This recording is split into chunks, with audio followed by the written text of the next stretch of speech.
पूर्वीच्या काळी बायका भांग पाडायच्या, त्या आरशा बिरशात बघून पाडायचं नाही.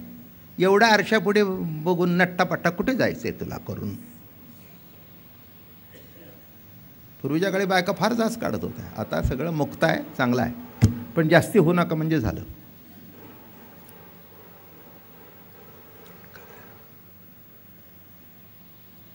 नाही तर ते आरशाचं एक बॉक्स असायचं, ते असं करून ते सुद्धा अंधारात कोपऱ्यात ठेवलेलं, त्याच्यात बघायचं. मग ते कुंकू बरं ते काय बारीक लावायचं नसायचं, मोठं असायचं असं, हातभर पदर आणि कपाळभर कुंकू.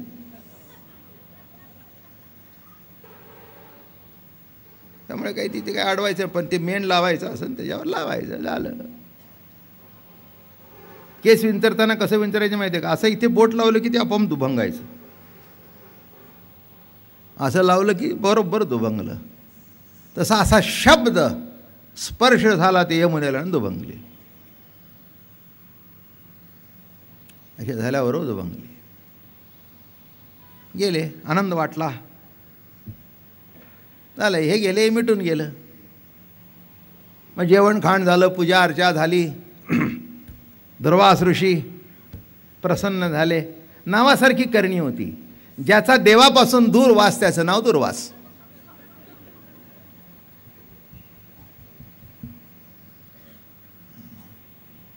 अहम ब्रह्मास्मी.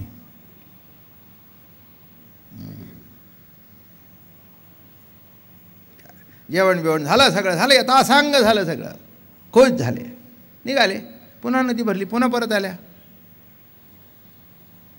ऋषी म्हणले, अहो परत का आला राधामाई, परत का आला? अहो म्हणले, महाराज नदी भरली. प्रॅक्टिकल माणूस तो, ज्ञानी माणूस. ते म्हणलं, आल्या कशा? आल्या कसा तुम्ही? म्हणजे एवढ्यात नदी भरली? ते म्हणले, नाही मगाशीच भरली होती. मग आल्या कशा? ते म्हणले, आम्ही कृष्णाकडे गेलो. कृष्णाकडे गेलो म्हटलं, त्या कपाळाला आट्या आल्या. एक देव असताना दुसरा देव प्रगट होणं बरं वाटत नाही.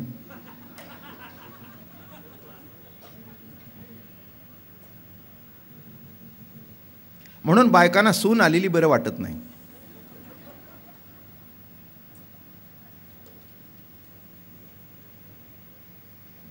जाऊ द्या, माफ करा.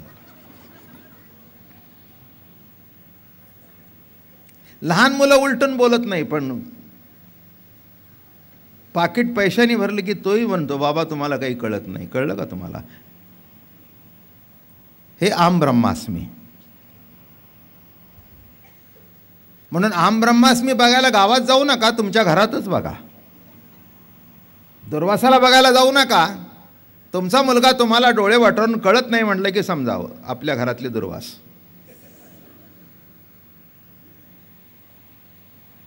कपटतंय का नाही? सगळेजण मान हलवत आहेत. वा, मला बरं वाटलं, नाही एक तरी बरोबर सांगितलं.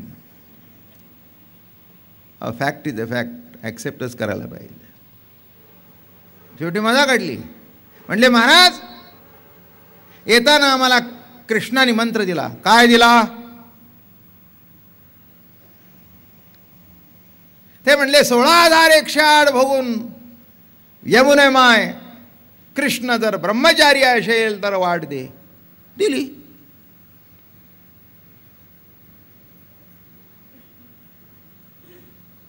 जाऊन सांगा यमुने मायला, 60,000 खंड्या अन्न खाऊन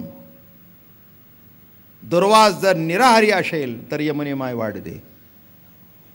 हे 16,000 भोगून ब्रह्मचारी आणि हा 60,000 खंड्या खाऊन उपाशी. आहे की नाही? गोलमेल.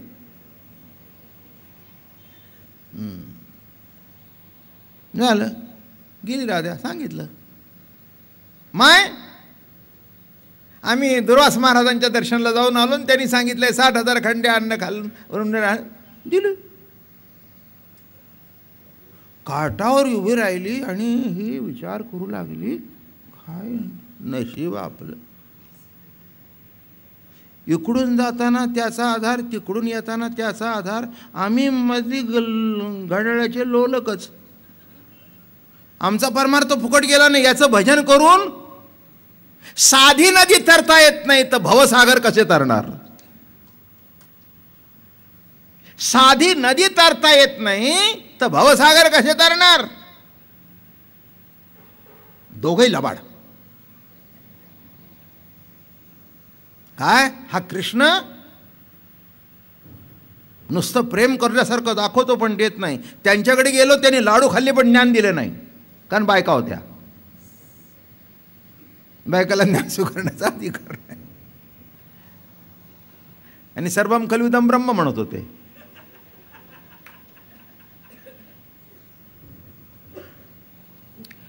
कदाचित जाऊ द्या, आता जाऊ द्या जाऊ द्या जाऊ द्या. आली अशी रागात आली. सगळ्या गोपिकांना म्हणे जा म्हणे तुम्ही जाऊन येते त्याला भेटून. गेली त्याच्या पायावर धाडकन अंग टाकून दिलं. फुकट गेलं म्हणले आयुष्य कृष्ण कृष्ण कृष्ण करून. काय मिळालं? तुझ्याशिवाय आम्ही जगात कोणाला पाहिलं नाही. अगं राधे, पण तुला एवढं चिडायला काय झालं? का रागवलीस एवढी? का रागवलीस म्हणून विचारतोस? काय म्हणले? बोलण्यातलं धरबोळच नाही, आम्हाला काही कळे ना. तू म्हणतोय 16,108 बघून ब्रह्मचारी, तो म्हणतो 60,000 खांड्याहून उपाशी. निरारी. पुढे काय? हां हां हां असं आहे म्हणले. का रे म्हणले, तेवढा मंत्र देण्यापेक्षा आम्हाला काहीतरी शिकवलं असतं तर आम्ही तुझ्याकडे त्रास दिला नसता. असं असं होय तुझ्या डोक्यात यायला होय. बर बर बर बर. म्हणजे माझ्याकडे पैसे मागायचं तुला अडचण पडते म्हणून तुला नोकरी करावीशी वाटते काय? बघा माझं चक्कर कसं फिरत असतं ते.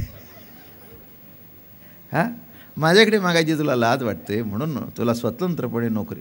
ठीक आहे ठीक आहे ठीक आहे ठीक आहे. रागवली होती, रडत होती, अंगावरून हात फिरवला. राधे, आमच्या दोघांपेक्षा तुला जास्ती ताकद देतो, सामर्थ्य देतो, तू म्हणशील ते देतो. पण एक होईल, ते जर ज्ञान प्राप्त झालं तर दुर्वासारखी तू पलीकडच्या तीराला जाशील.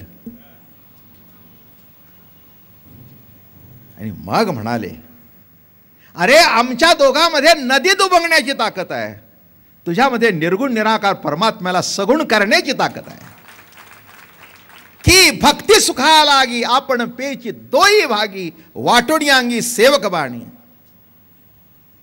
की भक्ती सुखा दोन भाग करण्याची, देवाचे दोन भाग करण्याची, एक भक्त आणि देव करण्याची ताकद तुझी आहे. सांग तुला करू का ते? पण मी भेटणार नाही. ते म्हणले तू भेटलं नाही तर काय करायचं आहे? हां, मग आहे ते बरोबर आहे म्हण, ये जवळ. कृष्ण भगवान असे बसले होते. राधा काही गोपिकांना घेऊन गेली आणि म्हणाली, प्रभो आम्ही गेलो होतो नदीजवळ, पण यमुना तुडुंब भरलेली आहे. कोणी नावाडी तिथे एवढ्या भरलेल्या यमुनेमध्ये नाव घालायला तयार नाही. भोवरे वगैरे आहेत. पण आम्ही त्याला ठरवलं जायचं. आम्ही दुर्वास ऋषी महान सत्पुरुष इथे आले त्यांची पूजा बिजा करण्याकरता. हे बघा आम्ही हजारो धरून नैवेद्य वगैरे घेऊन लाडू बिडू घेऊन निघालो आहे. एवढंच नाही म्हणले, त्यात काय जा. यमुना माईला सांग 16,108 भोगून जर मी ब्रह्मचारी असेन तर यमुनी माई वाट दे.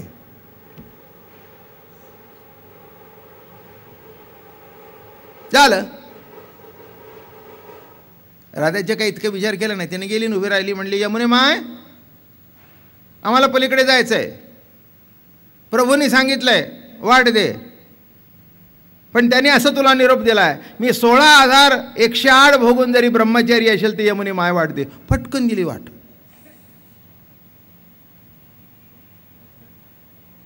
कशी वाट दिली, कुठे कुठे वर्णन केलं याचं. ते कृष्णाला पाय लावल्यावर कशी वाट दिली, त्यांनी वर्णन कसं केलं माहिती आहे का? एखाद्याला कॅन्सर काय झाला नाही, पण ते सगळ्या तपासणी करणीपर्यंत निम्म मरतं. माझं बोलणं कळलं का? तपासणी होई तोपर्यंत निम्म मरतो. सगळी माणसं त्याच्याबरोबर गॅसवर असतात. काय हो काय काय झाले, महिनाभर कळत नाही. तपासायला दिले, डॉक्टर म्हणले काय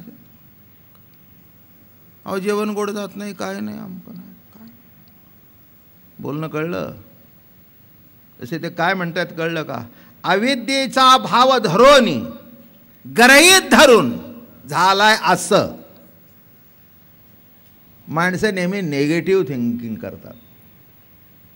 काय निगेटिव्ह थिंकिंग असल्या कारणाने झालं नसलं तरी तुम्ही गंमत सांगू का, रिपोर्ट आले बघितले काय नाही. मग पुन्हा घरातलं आपल्या कोणीतरी शहाणा असतं एक, तुम्ही थांबा मी जाऊन डॉक्टर नीट बघितले ना रिपोर्ट, काही नाही ना नक्की? अहो नक्की नाही, खरंच नाही ना.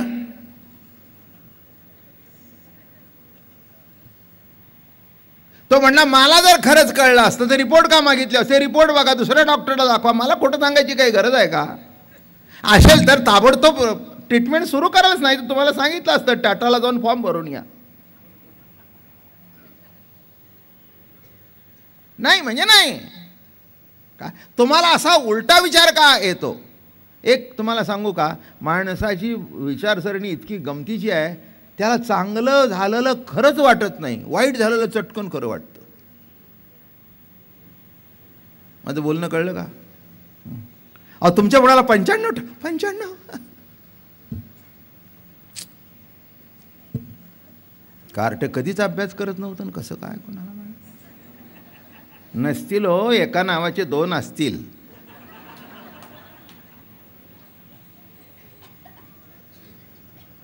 काय ते नसेल मग त्याने का अहो तुमचाच मुलगा आहे असा खा, धन्यवाद.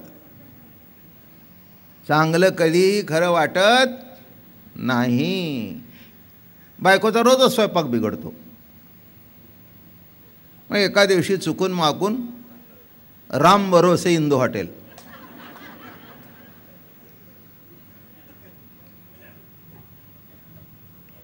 काय म्हणजे काही काही क्रिकेटमध्ये असे आहेत खेळणारे, नेहमी शेवटची ते गोळेच देऊन आठवायचे. मग एखादा जर टोला बसला तर सिक्सर, राम भरोसे, नाही तर हातात गोळा. मग एखाद दिवस चांगलं झाल्यानंतर वा वा वा वा, मग तो गंमत करतो, आज तूच केलंस का? हा बायकोचा तुम्ही केलेला महान अपमान आहे, तिच्या जिव्हारी लागतं, असं कधी बोलू नये. काय ते म्हणले म्हणजे कोण आणलो तर काय स्वयंपाकाची बाई ठेवली आहे का? मीच केले. तुम्हाला माझं कधी बरं वाटणार? घ्या आणून.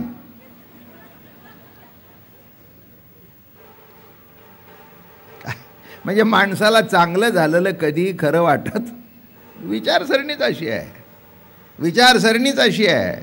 तसं नीट लक्षात ठेवा, या समाजाला तुम्ही बद्ध हे लवकर मुक्त, पण बद्धमुक्तच्या पलीकडे हे कळतच नाही. तो म्हणतो हे कसं बाबा महाराज काय सांगतात कोणाला माहीत, मी तर सगळ्यात अडकलो आहे. कळलं का तुम्हाला? याच्याकरता नीट अमृतानुभवाचं ऐकलं म्हणजे कळतं काय आहे, काय आहे ते नीट कळतं, काय सांगायचं आहे महाराजांना. तेवी स्वरूप या विद्या भावून करू जाई जे निराकरण, तव निराकारणे अवसान विद्येसे नव्हे.